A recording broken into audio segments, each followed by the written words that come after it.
Hello. Hello, Kelly. How are you? Hi, Hi. I am well. How are you? I'm good. So today is the 5th of July, and I am Laura Maria Calderone. This is 14 Days to Change, and with us we have Kelli Rost. And Kelli Rost is a 24-year-old young girl in Phoenix, and she is actually immune compromised. And this is her story. So Kelli's story is actually our 11th story in this series. But this is the second time we speak. This is our second interview. We spoke 14 days ago on the 21st of June. And now we're going to see how things have changed and what is happening right now in the US and in Arizona specifically. I'm going to show bits and pieces of our conversation of 2 weeks ago. But before I do that, I just wanted to remind us what the numbers were back then and what the numbers are currently, just so we keep that in mind while we watch the video and while we speak about it. So on the 21st of June, the USA had 2.3 million cases. So to be exact, 2,350,797 cases. And it had 122,222 deaths. So a little bit over 122,000 deaths. And today, 5th of July, the data so far says that the US has 2,936,122. So a little bit over 2.93 million cases. And it has 132,318 deaths. So a little bit over 132,000 deaths. So that's around 10,000 deaths in 2 weeks for the whole of the United States. This data is from Worldometer, just so we are aware of it. And that's a lot of cases, new cases, and that's a lot of unfortunate new deaths. Before we talk about that, Kelli, let's have a look at some of the things you said and were happening back then. So I'm gonna share my screen. I'm gonna ask you to go on mute, and please let me know that everything is fine visually and audio-wise. All right. So I am sharing you. There we go. You should be able to see it now. And I am going to press play. Hi, I'm Kelli. I'm 24 years old. I'm from Phoenix, Arizona. Gilbert, to be a little bit more specific, if you happen to know the city. I am taking time off of school and work right now because I have a heart condition which leaves me immunocompromised during this time. So I was unable to, not much of my life has changed. I was pretty much homebound to begin with, but just on a little bit of an extreme now. And it definitely, I have to be super careful when I go out.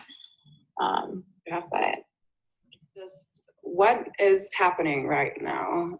You can tell me about the US in general, or specifically about Phoenix, Arizona.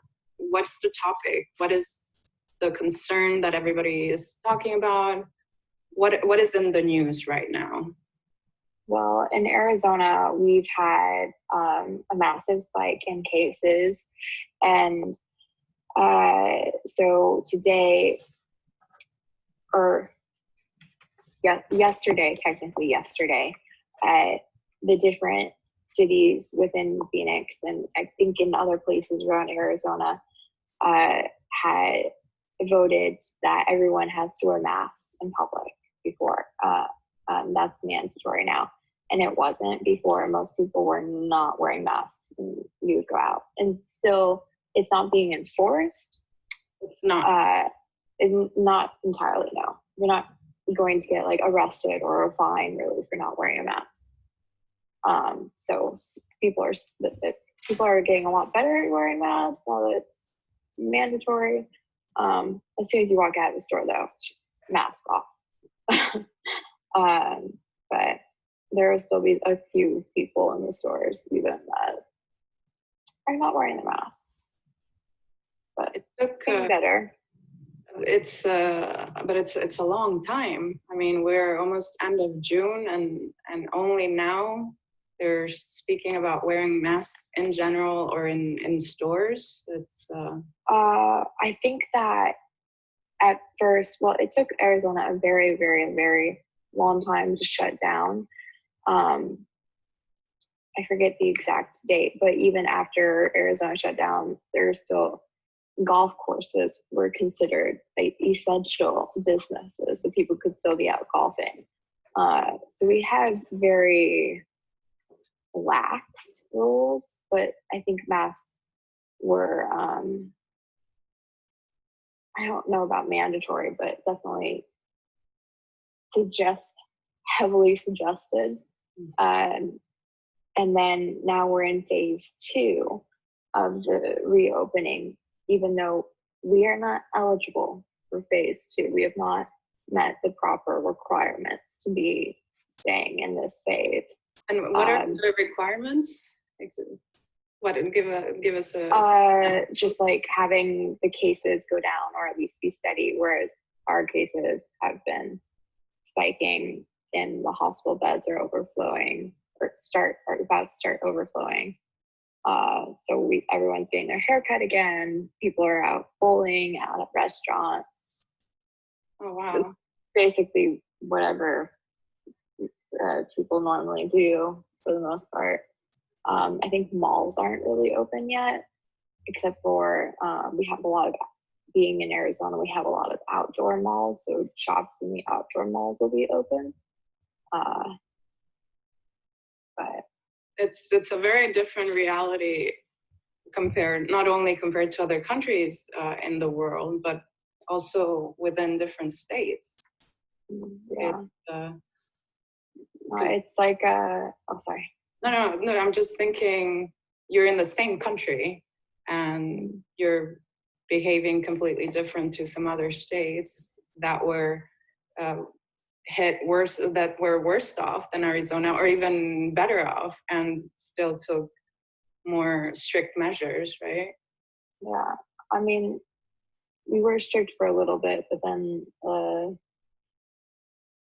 strict, I mean, we weren't like New York City where they really, really, really shut down and people did not leave their apartments, except for a mandatory grocery shopping trip. It is very interesting being out and about. It's like nothing ever happened and everything is business as usual, and things are still like, maybe the shops will still be closed a bit earlier. Now the hours are extending again, but at first it was things are closing earlier, and now we're almost fully back to regular business hours.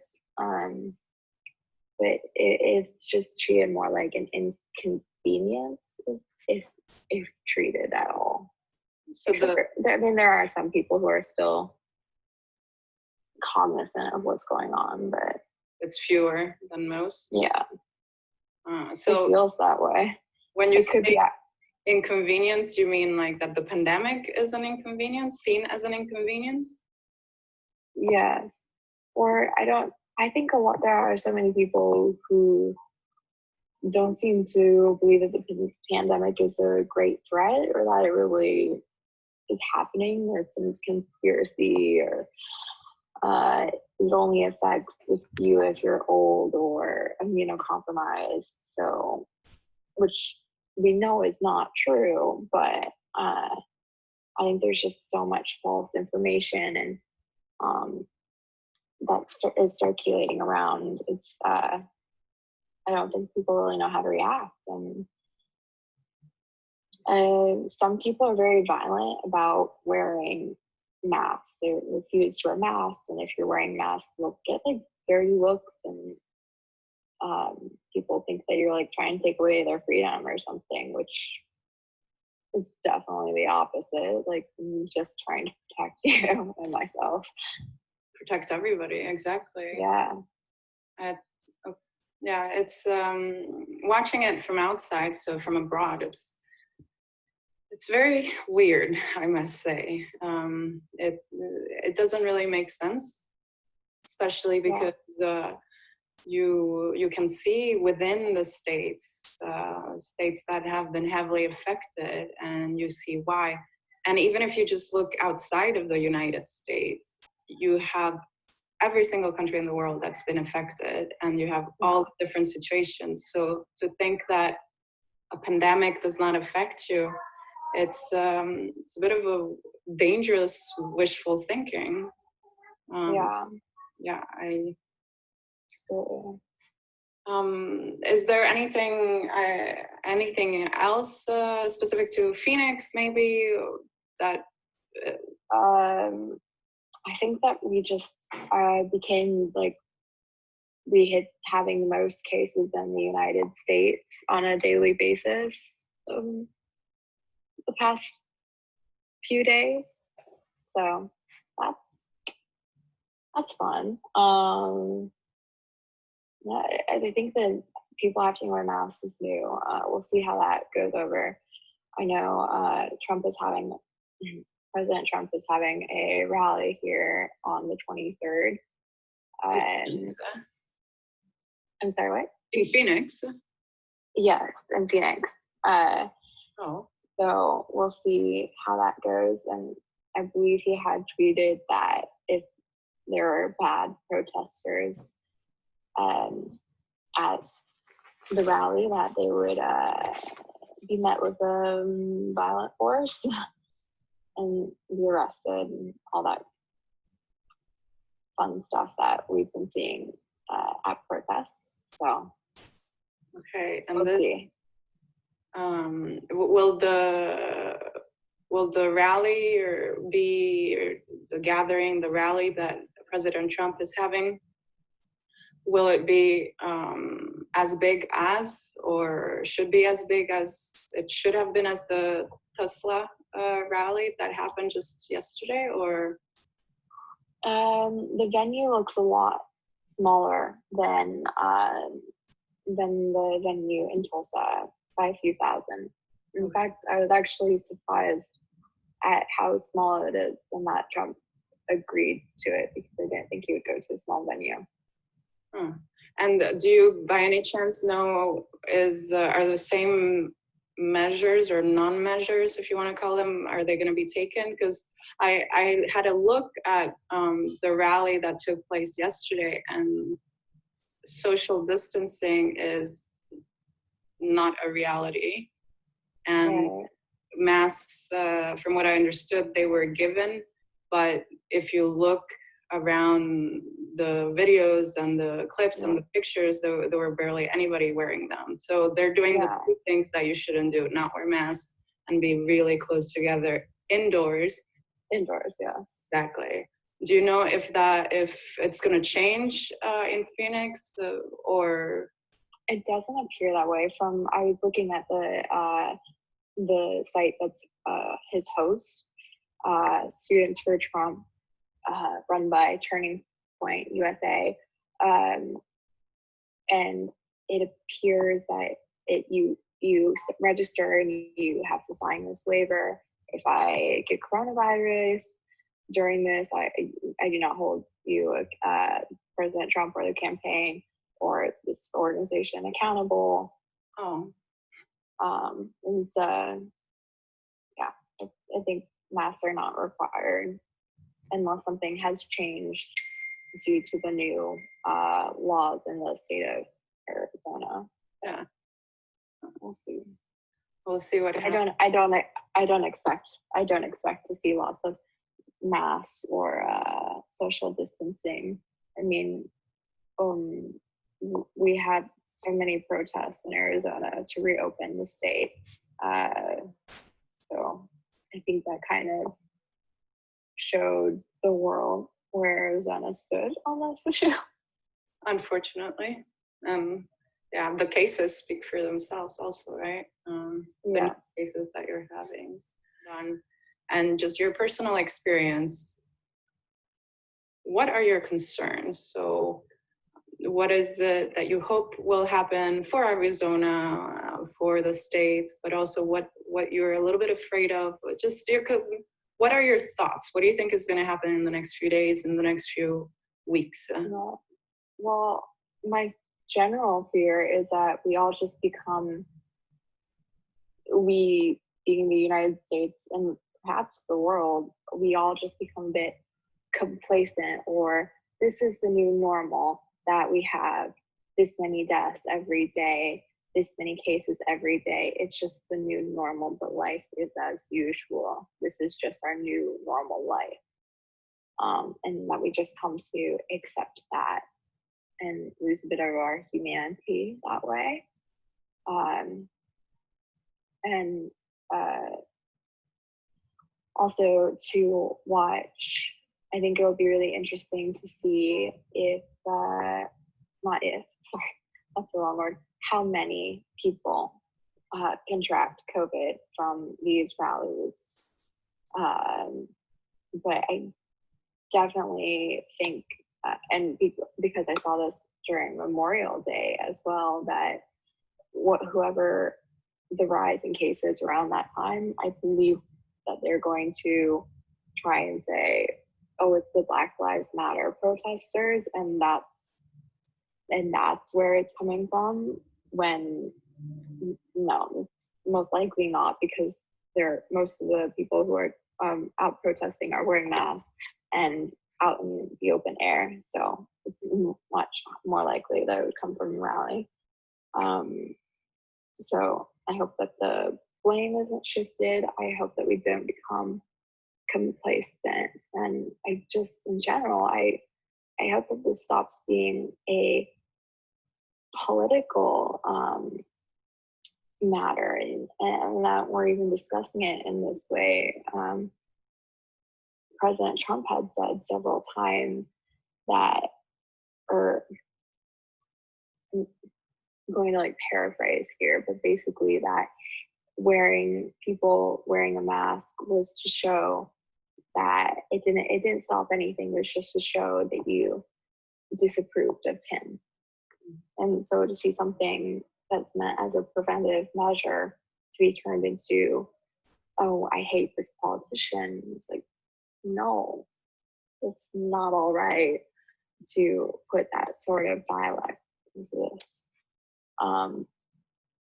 this pandemic. So I hope that we can push aside political differences and just realize that we are all human. We are all trying to do our best and make it through.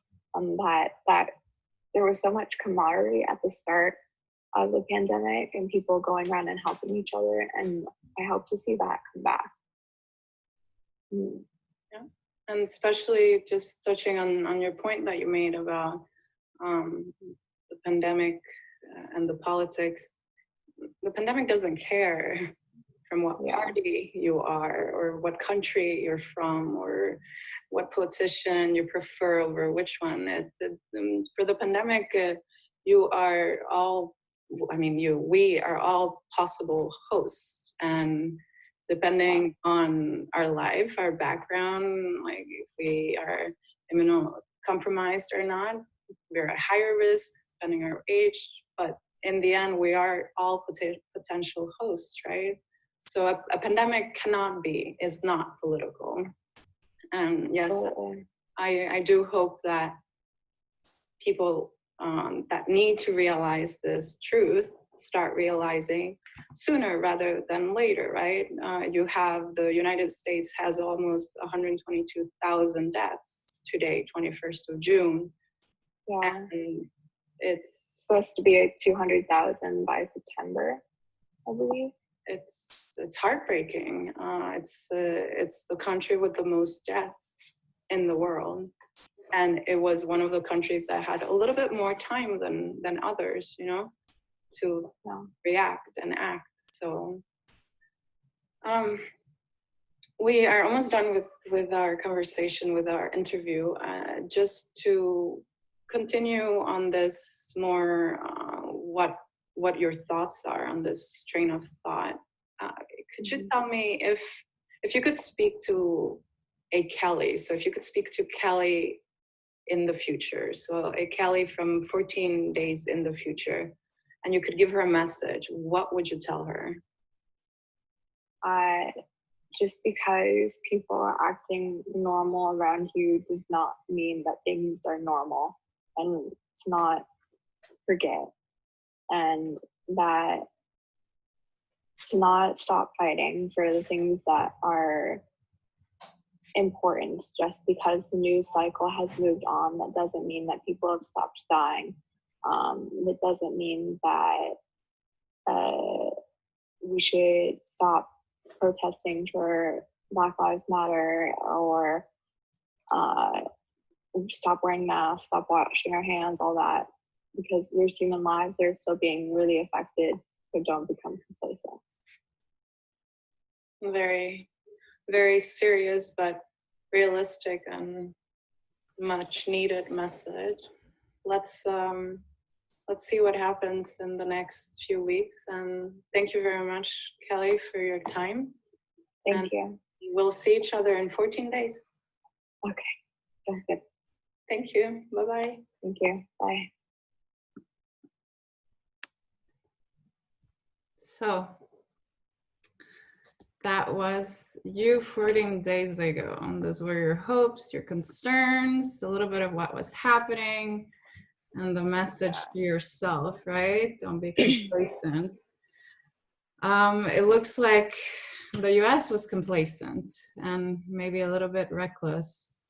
We have 200, you have like days with 50 and more thousand cases in one day.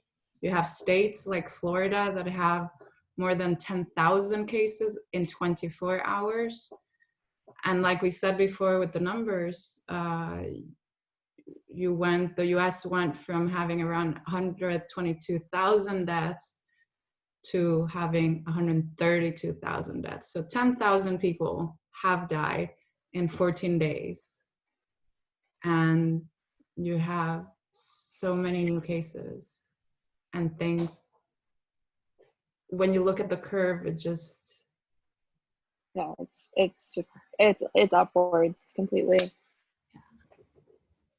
I can't believe it's been 2 weeks. It feels like it's been so much longer than that.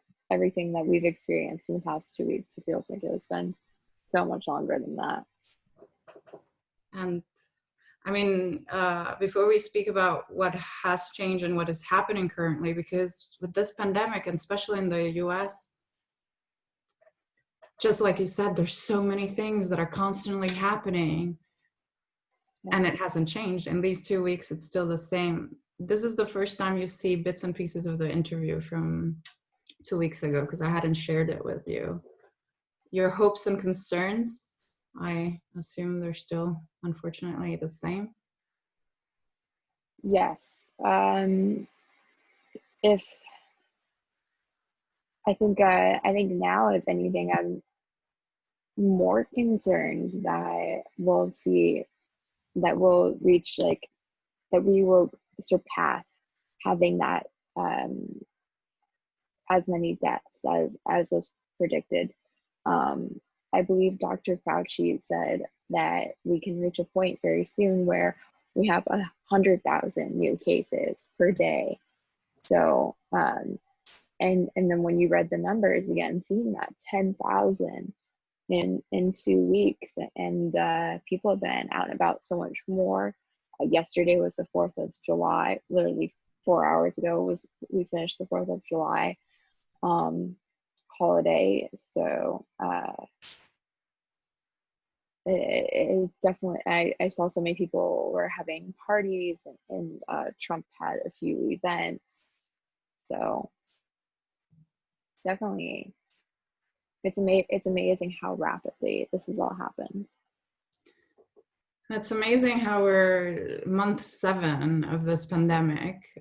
Yes, of course, it has been defined as a pandemic only in March, the 11th or 12th of March. I don't remember exactly. But before it was described and considered and defined as a pandemic, it was a global health crisis. So it was an epidemic, it was a bad outbreak, it was something dangerous to be aware of and to keep an eye on. So 7 months that we are in this situation of there's something that shouldn't be there and there's something that should be stopped, right? And nonetheless, there's still countries, there's still people that don't believe in the virus, think it's not true, that masks don't help, that social distancing is not needed, that that this virus is actually nothing, that it's less or the same as the normal usual flu. Right. And it's not. I mean, even if you don't believe in your scientist, in your government, in your country, most of us Entire world. Yeah. have access to the internet. So you have access to the entire world. And what is happening with the US? It's surreal. It's very surreal. The amount of people that think it's conspiracy, and it doesn't make sense that all the doctors, nurses, people who are creating the supplies, all the governments and all the different organizations, the WHO, the CDC, that they would all be in on this conspiracy. There aren't that many levels of individual people that you can control. Exactly. And again, it's the world. It's not only the United States. It's not Republicans and Democrats. It's not blue state and red state. The virus doesn't care about that. And the world right now doesn't care about that either, unless it affects, right? Because Right. some decisions that the United States makes do affect other parts of the world, just like some decisions that the European Union makes affects other parts of the world. So in that sense, yes, people do care about what is done. But overall, no, it's not about political parties. It's not about if you live in the North or the South. It's not about any of these things. It's about there's a virus that likes some people more, so the immunocompromised, as we know, and like you are, and older people, but it just likes them more. Doesn't mean that those are the only ones that are at risk, right? Absolutely. I actually was just reading, there was this young woman, I believe she was 23, 24, and she was speaking out because she's completely healthy, but she contracted coronavirus. And she was speaking out saying, no, as young people, like, we need to be more aware that we can contract it as well. And she said that she was being careful. All she did was going to things that were already open, and she was wearing a mask, but the government said, oh, this is fine, you can go here, it's safe to go here. So what do you do when your government says it's safe to go here? You go, oh, okay, these people are in charge of my protections, so I'm going to trust them. And you do that. And then she got sick. Yeah, so you can be healthy and you can be young. And just you mentioned she was wearing masks. Masks are not the answer, the solution, the only solution. They're part of, right? It's Right. one way, one extra thing to do in order to lower the risk of transmission. But you need to do it properly, meaning you actually have to wear it around your mouth, your nose, so covered. Right. So Not on your neck, not like on your ear, or just, it's not a chin guard. it's not a chin guard, exactly. And it needs to be hygienic. So if your hands are dirty, if you touched a bunch of surfaces, if you're wearing public transport and then you just grab your mask, which is in your bag, with coins and your wallet and a bunch of things that have been there God knows how long. That's not Right. hygienic. And then you touch it. No. So, And and if remember, no yeah, one else is wearing the mask around you, then that's another not problem. as effective. Yeah. That's another problem because wearing a mask is protecting the other person. So if I'm the only one wearing the mask, I'm protecting everybody else, but nobody's protecting me, and that doesn't work. So we all need to do this extra thing, this one more thing, especially indoors, right? Because Right. outdoors, you can do more social distancing. You can be in areas where there's less people, and so it's more okay. But if you have to go to a supermarket, and there's still this controversy between wearing masks and no, there again, it's still politicized, but it's proven. We already know one way that for sure transmits, which are the droplets, right? And what are Right. droplets? It's basically the liquid, the saliva, what you have in your mouth that, goes out of your mouth, even whether you see it or not, when you talk, when you scream, when you sing. And by wearing a mask, that keeps this saliva, these droplets with you, and nothing's going to happen to you, because if you're infected, you're already infected. So it doesn't matter if a little bit of your saliva is touching your lips, right? But as long Right. as the droplets don't go to Kelli, that helps. And then you add social distancing, and then you add, if you're able to work at home, then just work at home. Then you add, do you really have to buy that t-shirt, or can you just use the ones you're having and not go shopping? So many different things that help, right? Yeah. Absolutely.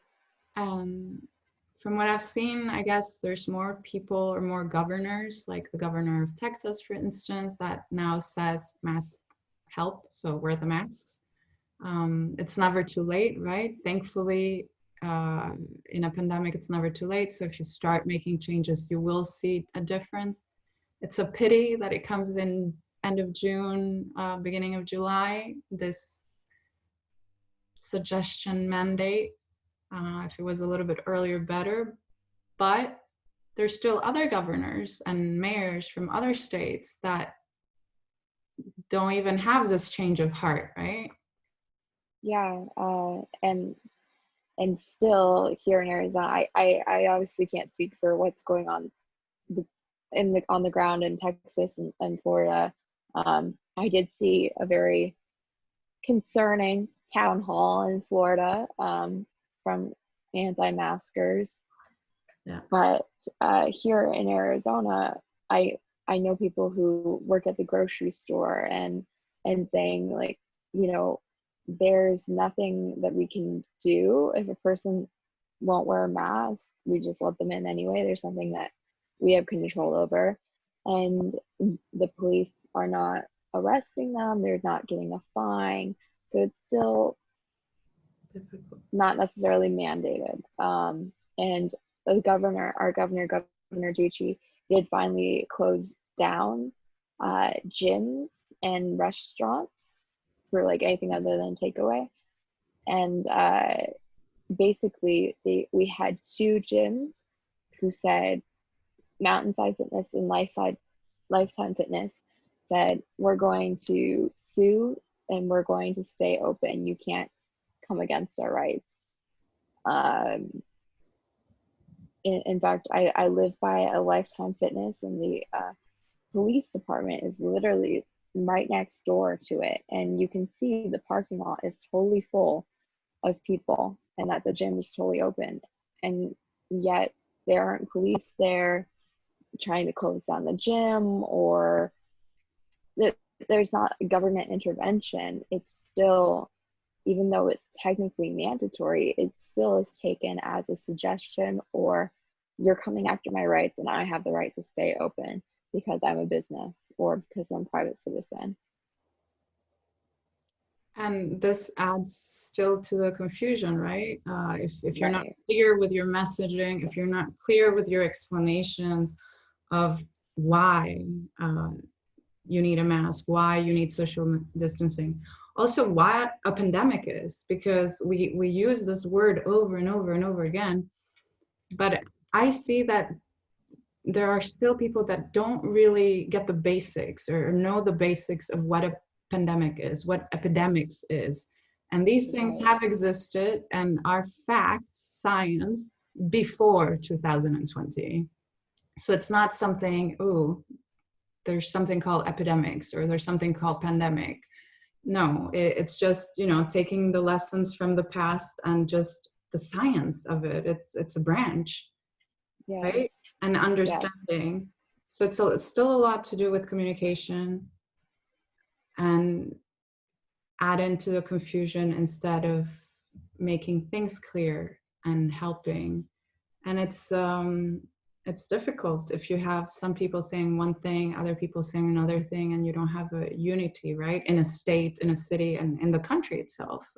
Yeah, well, I mean, governors, sure, they have a decent platform, but not as big of a platform, not as big of, they're not going to get as much media coverage, as many views as the president.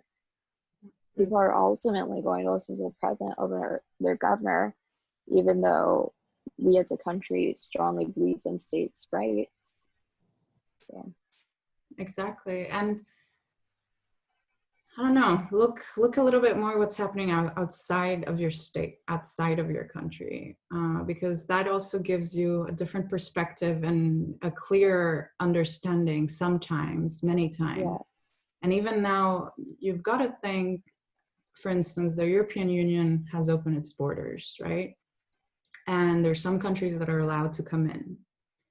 And if you look at the map, exactly, the map of what are the countries that can come in, first of all, there's a criteria, right? And the criteria is depending on the new cases, how many new cases every day a certain country is having. If their curve, let's call it, is quite flat and their new infection, their new cases are less than the European Union or the same, then they're allowed to come in. So you could be a country that started off awfully, but then, you know, got their act together, let's say, and now have barely any cases. So you can come in. So it's not about what happened in the past. It's about what's happening right now. And what's happening right now depends on what you did 2 weeks ago, a month ago, and so on. So you can change. And like you said, from the Americas, there's only 2 countries that are allowed in the European Union. One of them is in South America. It's a tiny little country, Uruguay. And the other one is your big neighbor, Canada. Yeah. And the US is a big no-no.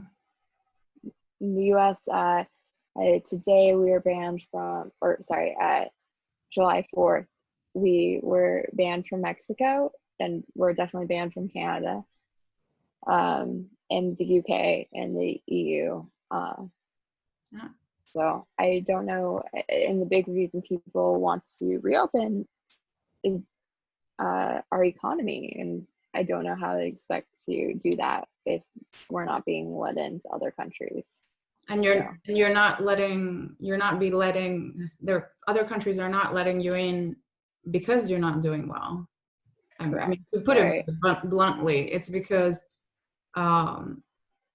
you have way too many cases. Doesn't matter how big your country is, you having 40, 50,000 cases a day, that's incredible and not in a good way. And to have 10,000 deaths in 2 weeks, that's also crazy. Like, it's a crazy number. It's a very big increment. And contact tracing, I keep on seeing information on contact tracing in the States, and it's lacking. We don't have contact tracing at all. I mean, the technology exists for it, obviously, but we're not doing that at all here.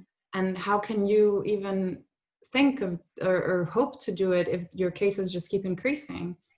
In one day, you have 50,000 new cases. That means you need to contact 50,000 new people and contact their contacts and see Right. where they went, what they did, who they came into contact with. And you need to do all that fast, because then the next day you have more cases. And what about all the cases before? That does not mean you're doomed, so who cares? Let's just not think about it. That means stop and think about it and stop making it worse, right? Right. And if we ever want to save our economy or to go back and to have jobs come back and to have money again, that is the only way forward, is to handle the situation. Yeah. Yeah. And so if that's really the end goal, which is what our president says, what a lot of supporters say, then you'd think be more open to ideas of how to actually solve the problem. But Exactly. And it not can, like a, it's not what, sorry? oh, sorry. It's just there's this disconnect of cause and effect in people's mind. Yeah. And it's doing so much harm. And there's also a misunderstanding in thinking that if you don't handle this virus, if you don't handle this pandemic, this epidemic in your country, Right. then you can still have a good economy. How? Who's going to go shopping? Who's going to, I mean, even if people want to travel from New York to LA, they shouldn't be traveling if where they're going it's worse than where they're coming from, or vice versa, because you're taking and bringing the virus, right? I think some states, like New York, has banned California, Florida, Arizona, and I think maybe a couple other places, but definitely those. Oh, Texas, from coming up there. You can't come up there because they, although they were the worst to begin with, they controlled the problem. Governor Cuomo really handled the situation. So Yeah, and I see a lot of debates also of how good or how bad government Cuomo was. And me as a foreigner, I didn't even know who Cuomo was before the pandemic. I didn't. And right, yes, he made mistakes, but he got up and ensured he didn't make them again, and mm-hmm. did other things that helped, that were good, and was very straightforward with the communication. Some may say that was too little too late. Some may say that's not enough. But if you want to compare things, then compare that attitude, that outcome, Right. those experiences with what is happening now. And he still comes better off because he did change. He did make decisions that were difficult but necessary. And like you said, now you see New York is doing better than other places. That doesn't mean it should stop being cautious, but it didn't get worse. Yes, it was quite bad, right? But Mm-hmm. now you see other states where they weren't doing anything, they were doing little or they cared little, and now just things are getting out of hands. Yeah. And Whereas New York, I think there was a day last week, I want to say, where they only had 5 deaths in a day, which, granted, is still horrible for those 5 people, but compared to them having 1,000 deaths a day, yeah. that's an incredible jump. Yeah, exactly. And everything takes time, right?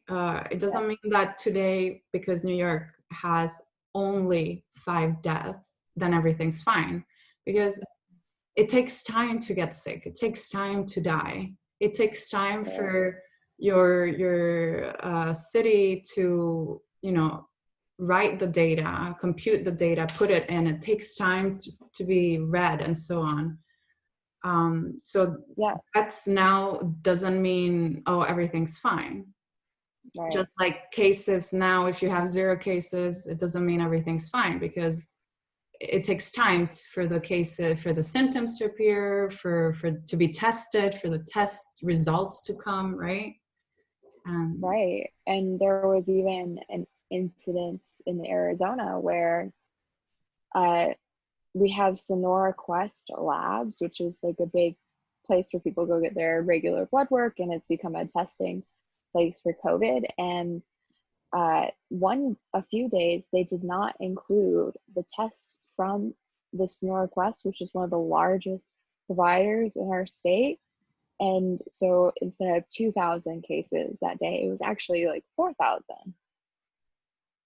So there's so many times where there's situations like that yeah, as well. exactly. Even now, I use the numbers from Worldometer, right? Some people use them, Right. some don't. I personally use them for cases and deaths because at least in some I keep track of some countries, and the countries that I keep track, the numbers, those are the numbers. For instance, Italy, whatever information you see in Worldometer, that's exactly the official government numbers. Okay. I don't do testing. I know Worldometer has problems with testing or had problems with testing, and that's why some people don't like it as a website. But that makes you, you need to understand that different websites update it at different times, Right. have more access to more data than others. And that's why you see differences, but they all portray the same picture. Even if it's a little bit less cases, a little bit less deaths, they all say the US is just going up where it Mm, shouldn't be going up. right.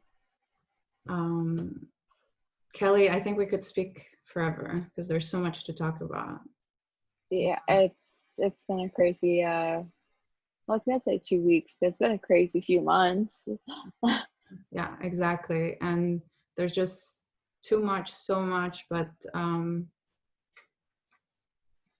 from my side, just to say, it's not really about economy or the health of your citizen. It's a combination of both. Like we are seeing Right. the countries that say open it all, we need to think of the economy, they're suffering the most because then they have both problems. It's about opening slowly, smartly, continuing testing and contact tracing, doing all the usual things that we heard and know: social distance, wear the mask properly and hygienically, wash your hands, if you can, don't go to certain places, and so on. Right. um, Absolutely. Things to do, right? For each other. Like you said, it's not only about yourself, it's about protecting others because it comes around, goes around, right?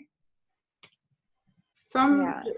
perspective, Kelli, based on this experience that you've had with me, with 14 Days to Change, we spoke 2 weeks ago, we speak now, your own personal experience with the pandemic, your position as a immunocompromised young person, because you're 24. That's very, very young. So it's that whole idea, it's only the old. No. Right. Yeah.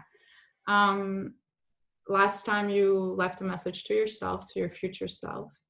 And now I would like you to, based on all these things that are happening and have happened and your hopes and concerns, what message would you give to the people that will watch this from the States, so your fellow Americans, but also from around the world, regardless if they're worse off or better off currently than the US? Okay. It's a hard question. Let's really think about that. Well, to the world, I would like to say that I know that America, what is being represented right now is not the best of us, and that there are a majority of the people who are good, who are helping each other, who are suffering. And I know that are like the worst of us is being portrayed right now, and there's definitely that too. It's definitely seeing that personally, and of course you see that on the news, but that's not every person in America. So please don't hate us forever. uh to my fellow Americans, I just, we as a nation cannot afford to have a, a selfish attitude, because whether we believe it or not, we are all in this together. We are all tied together, and we are all in it with the rest of the world, because we live in a global economy, a global world. If travel, it's the food you eat, it's everything. It is a global world. Um, so if you think that this doesn't affect you, you're wrong. It does. You might not know it, you might not be aware of it, but it affects you in some level. It's it's like the butterfly effect. Uh, and so just people, keep washing your hands, keep wearing masks, keep social distancing, keep being creative in ways to hang out with people, and ways to keep your humanity alive. Uh, there's so many ways to do that, and there's so many opportunities for us to come together and help each other. Vote in November. That is, if you are concerned, that is the greatest thing that you can do right now. Please remember to vote, register to vote. That is how we will see the biggest amount of change, and really be able to get a hold of this, of everything that this pandemic has created in our country. So that's very important. Just be aware, help each other. We're all in this together. Yeah, that's exactly it. Think of others, be careful what you do, what you don't do, and know that literally in this pandemic, every action you take has a consequence, and maybe it will not affect you, then you're lucky, but it will affect someone or something. So it's up to you if it's a good effect or a bad one, right? Absolutely. We can make so much positive change during this time, and we've had a long time to take a look back at where we are in the country, what's wrong, where we are in the world, what are different areas that we need to work on, and see how this really affects mostly like marginalized communities, impoverished communities. And so how do we all raise each other up? Yeah, exactly. And I think it's a perfect ending to our story. Just your story right now in 14 Days to Change. It's a moment of reflection and action, and gotta do it. And thank you very much, Kelli. Thank you. Thank you. Go to bed. And yeah, that's it. Kelli Rost, 14 Days to Change, the story of Arizona. Yay. Thank you. Bye. Thank you. Bye.